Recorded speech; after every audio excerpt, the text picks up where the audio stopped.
동화 내용에 이런 이야기가 있습니다. 바람과 태양이 서로가 힘이 세다고 서로 자랑을 합니다. 바람은 자신의 힘이 세서 모든 것을 다 날려버릴 수 있다고 그렇게 자랑을 합니다. 그 말을 듣던 태양은 자신의 뜨거움은 그 어떤 것도 다 벗겨버릴 수 있다라고 바람에게 이렇게 자랑을 합니다. 둘이는 서로 어떻게 했죠? 자신의 힘을 증명하기 위해서 한 가지 테스트를 하기로 했습니다. 길을 걷고 있는 한 남성의 옷을 누가 가장 빨리 벗기느냐는 내기였습니다. 바람은 폭풍과 같은 거대한 바람을 그 남자에게 날려보냈습니다. 그러다 그 남자는 너무 추워서 옷을 꼭 붙들었습니다. 아무리 바람을 세게 불어도 남성의 옷을 벗길 수가 없었습니다. 그런데 이번에는 태양이 나서서 뜨거운 빛을 남자에게 비치자 남자는 너무 더워 옷을 훌러덩 벗어버리고 근처에 있던 강가에 들어가서 더위를 식혔다는 이야기입니다. 예수님은 십자가에 달리신 자신을 배신한 베드로와 제자들을 찾아가셨습니다. 그리고 예수님은 베드로에게 질문하셨습니다. 네가 다른 사람들보다 더 나를 사랑하느냐? 자신을 배반한 제자에게 예수님이 할 이야기가 없었겠습니까? 얼마나 그 마음 안에 서운한 감정이 있었겠죠. 그 서운한 감정을 드러낼 수도 있었을 것입니다. 그런데 예수님은 전혀 생각하지 못했던 방식으로 제자 베드로의 마음을 한순간에 무너지게 만들어버렸습니다. 예수님은 지적질하지 않았다는 거죠. 그리고 부정적으로 감정적으로 대응하지 않으시고 오히려 긍정적인 감정적 대응을 하셨습니다. 여러분, 베드로의 입장에서는 분명히 예수님이 자신에게 어떤 서운한 감정을 드러내거나 자신을 아주 강하게 밀어붙이거나 문제 제기를 하거나 많은 사람들 앞에서 부끄러움을 줄 수도 있지 않을까라고 하는 그런 마음 속에서 잔뜩 지금 움츠려져 있는 상황에서 그리고 예수님의 눈을 슬슬 살피면서 과연 예수님은 나에게 뭐라고 말씀하실까? 이런 상황 속에 서 있었습니다. 죄를 범한 사람들이 가지게 되는 것을 도덕적인 이탈이라고 하는 이런 용어로서 미국의 스탠포드 대학의 엘버트 반드라라고 하는 심리학자가 20세기 후반에서 21세기에 활동했던 분인데요. 이런 개념을 발표했습니다. 도덕적 이탈. 이게 무슨 의미냐면 가해자가 피해자 앞에 있을 때 자신의 도덕적 기준을 스스로 비활성화하여 죄책감으로부터 자신을 해방시키려고 하는 그런 심리적 기제의 한 측면이라고 그렇게 주장합니다. 이때 가해자는 피해자 앞에서 책임을 전가하는 태도를 보인다는 거죠. 야, 내가 상황이 어쩔 수 없었지 않니? 이렇게 이제 반응한다는 거예요. 그리고 과실을 축소한답니다. 야, 뭐 그 정도 가지고 그래. 별로 다치지도 않았잖아. 그 정도 괜찮잖아. 더 나아가서는 오히려 상대방 피해자를 비난합니다. 야, 너에게도 문제가 있었잖아. 그러니까 피해자에게 원인을 돌린다는 거죠. 바로 이런 것들을 반두라는 도덕적 이탈이라고 하는 그 개념 안에서 설명했습니다. 여러분, 이런 심리적인 기제의 관점에서 오늘 이 사건, 오늘 제가 서두에 설명한 베드로와 예수님과의 관계에 접근한다면 우리는 어떤 생각을 할 수가 있겠습니까? 그러죠. 베드로도 분명히 자신을 합리화시키고자 하는 어떤 심리적인 방어 기제를 준비하고 있었을 거라는 거죠. 주님, 당시 상황은 어쩔 수 없지 않습니까? 목숨이 더 중요하지 않습니까? 또 그 상황이 너무 갑작스러웠지 않았나요? 이런 반응을 보일 수도 있었겠습니다. 그리고 이렇게 또 말하겠죠. 주님이 오늘 이렇게 부활하셔서 저희에게 찾아왔으니까 이제 뭐 다행 아닌가요? 더 적극적으로 주님이 저에게 조금만이라도 더 이 사건에 대해서 미리 얘기를 해줬다면 좋았을 것인데 말입니다. 이렇게 베드로가 생각하고 있었을지도 모른다는 거예요. 그러나 주님은 베드로에게 왜 네가 나를 부인했느냐, 네가 어떻게 나를 버릴 수 있느냐라는 그의 잘못, 그의 실수, 그의 주의를 추궁하지 않았다는 거예요. 대신 예수님은 뭐라고 제자에게 말했습니까? 네가 남들보다 나를 더 사랑하느냐. 여러분, 이 질문 안에는 어떤 의미가 숨겨져 있느냐? 여전히 예수님은 베드로의 정체성을 자신을 배신한 사람으로서가 아니라 여전히 자신이 사랑하는 제자라고 하는 이 정체성 안에다가 제자 베드로를 두고 하는 질문이라고 하는 거예요. 여러분, 이는 이 가해자의, 그러니까 베드로죠. 베드로의 수치심을 자극하여 파멸시키려고 하는 방식이 아니라 여전히 너와 나의 관계는 사랑 안에 있는 관계 아닌가라는 본질적인 질문을 던져 베드로가 가질 수 있는 이 죄책감을 사랑의 고백으로 승화시킨 행동이라고 할 수 있는 거예요. 더 나아가서 여러분, 죄를 범한 사람이 가지는 가장 파괴적인 반응 중 하나는 자책에 빠져서 스스로를 완전히 무가치하게 만들어버리는 행동 반경이 있다는 거예요. 심리학적으로 이를 자기처벌적 우울이라고 합니다. 이게 뭐냐면 베드로의 마음 안에 이런 우울감이 있었던 거죠. 자기를 처벌하고 하고 싶은 마음. 야, 내가 무슨 제자야. 이제 나는 어부나 하련다. 이런 생각을 가지면서 스스로의 가치를 깎아내리고 있었다라고 하는 거죠. 예수님은 질문을 던지시고 베드로가 내가 주님을 사랑하는 줄 주님께서 아시나이다 라고 고백할 때마다 즉각적인 피드백을 주셨습니다.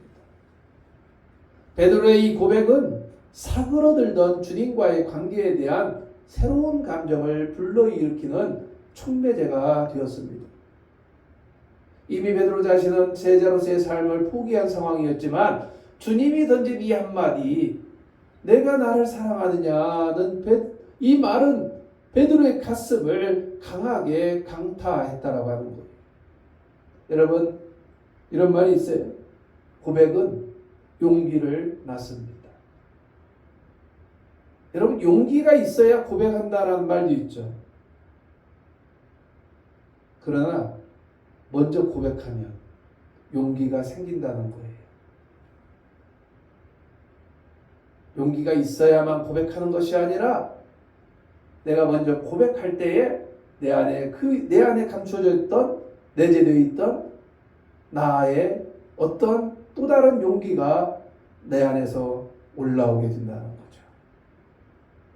더 나아가서 이 고백이 반복성을 띈다면 어떨까요?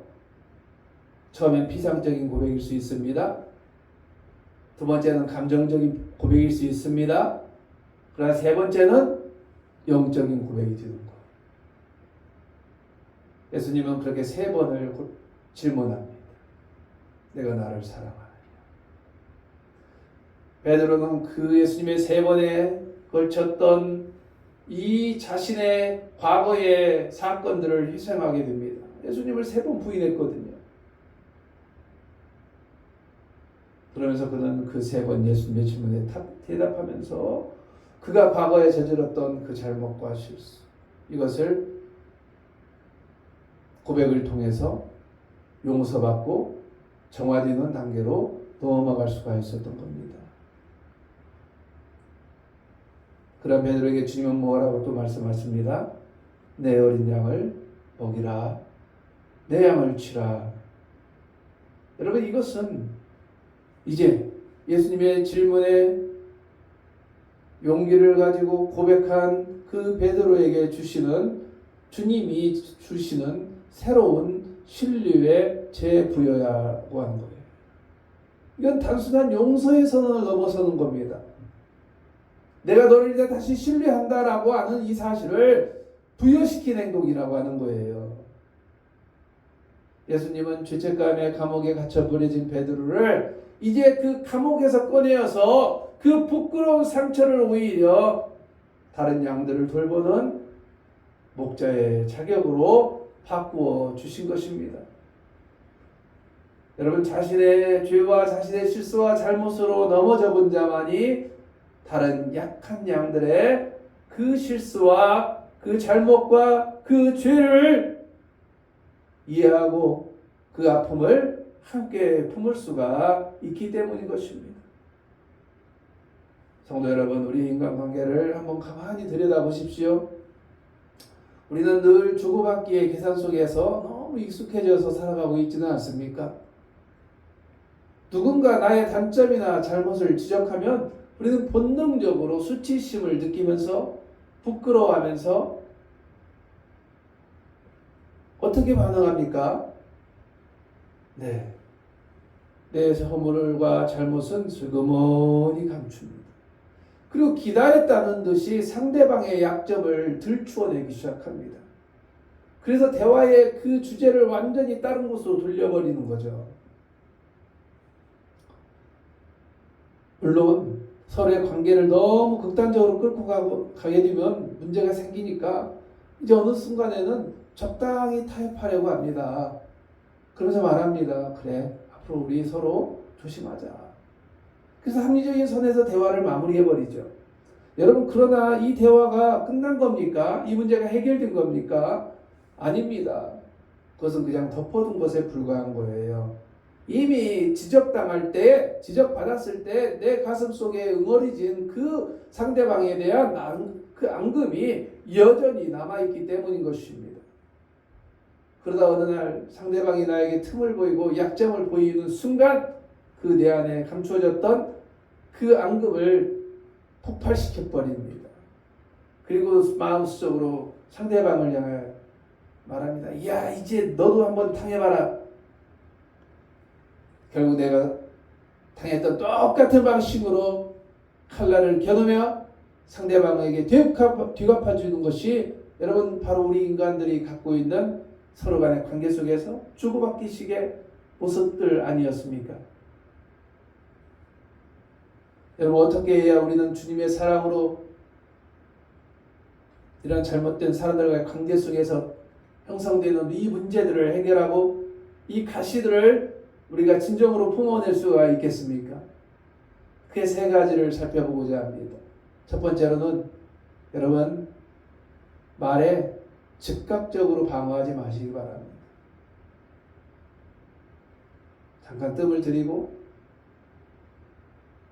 인정하는 용기를 가져야 합니다. 베드로가 그랬듯이 용기가 있어서 인정하는 것이 아니라 인정하는 거예요. 아, 상대방이 나를 그렇게 바라보고 있구나 라고 하는 점에 대해서 인정하라는 거예요. 여러분, 마음속에는 그런 마음이 있겠죠. 나는 그렇지 않아. 네가 나를 지금 오해했어.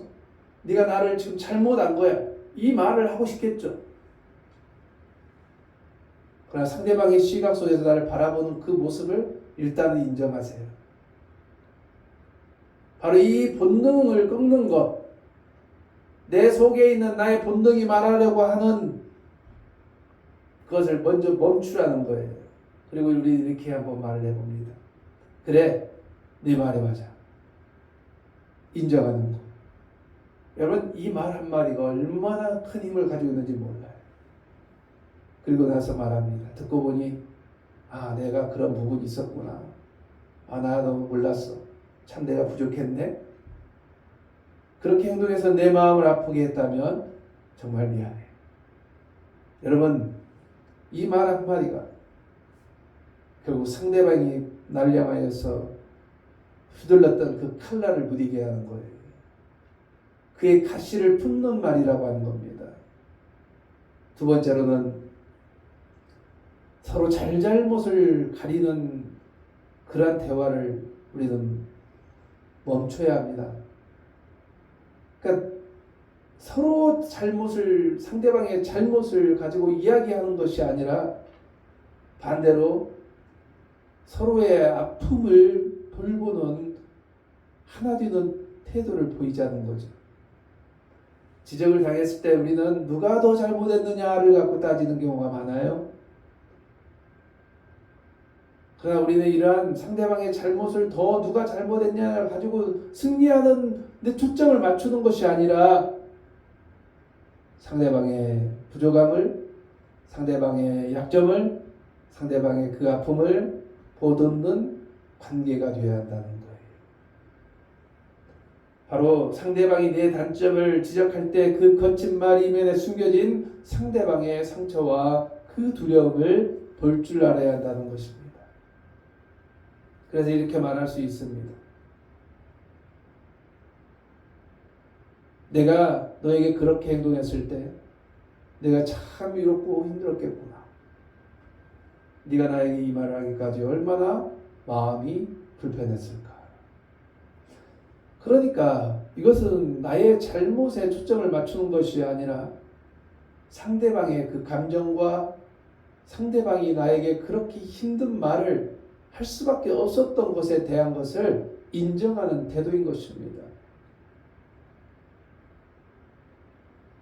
마지막 세 번째로 상대방이 나를 향하여 사는 그 지적을 공격이 아니라 성장의 기회로 받아들일 태도가 필요합니다. 여러분, 성숙한 성도는 자신을 향한 쓴소리를 나를 무너뜨리려고 하는 상대방의 어떤 취약한 공격으로 받지 않고 나를 빚어 가시는 하나님의 하나의 방식, 하나님의 하나의 선택, 도구로서 그것조차도 수용하려고 하는 태도가 필요하다는 거예요. 이렇게 우리는 말할 수 있습니다. 부족한 나를 일깨워줘서 참 고맙다. 내 덕분에 내가 미처 보지 못했던 내 모습을 보게 되었구나. 내가 이 부분을 고칠 수 있도록 옆에서 도와주고 지켜봐주고 기도 좀 해주지 않을래. 사랑하는 성도 여러분, 우리는 늘 상대방이 던지는 말에 그 가시에만 집중할 때가 있어요. 그래서 그 가시에 내가 찌를 때마다 내 안에 더 날카로운 가시를 꺼내서 상대방을 찌르려고만 합니다. 그러나 모든 관계 문제에 대한 참된 해답은 상대방을 끝까지 사랑하는 예수 그리스도의 태도로부터 주어진다라고 하는 사실을 우리는 잊어서는 안 돼요. 그리스도인이라고 하는 존재는 바로 예수 그리스도로 사는 자들이기 때문인 것이에요. 예수 그리스도의 그 사랑으로 우리의 태도가 형성이 되어야 하고 예수 그리스도를 사랑하는 그 언어로 우리는 사랑해야 하기 때문인 것입니다. 상대방의 마음이 상하여 드러내는 언어의 가시, 감정의 가시, 태도의 가시가 나를 막 찔러올 때 만약 우리 역시 내 안에 존재하는 언어와 판단과 지식의 가시로 서로 맞서 싸우려고 한다면 결국 남는 것은 피투성이가 된 서로의 상처뿐일 것입니다. 진짜 그리스도인은 상대방이 던지는 그 아픈 가시들을 주님을 향한 사랑으로 묵묵히 이것을 품어내는 거예요. 그러면 그 가시가 부드러워지는 거예요. 그 가시가 상쇄되는 겁니다. 여러분, 우리 언어는 나의 잘못과 실수를 변명하며 회피하는 언어가 아니라 겸손히 인정하고 받아들이는 언어여야 합니다. 나의 억울함을 토로하는 언어가 아니라 내가 미처 발견하지 못했던 나의 부족함을 깨우쳐준 상대방을 향해 오히려 신뢰와 감사를 담는 언어여야 합니다.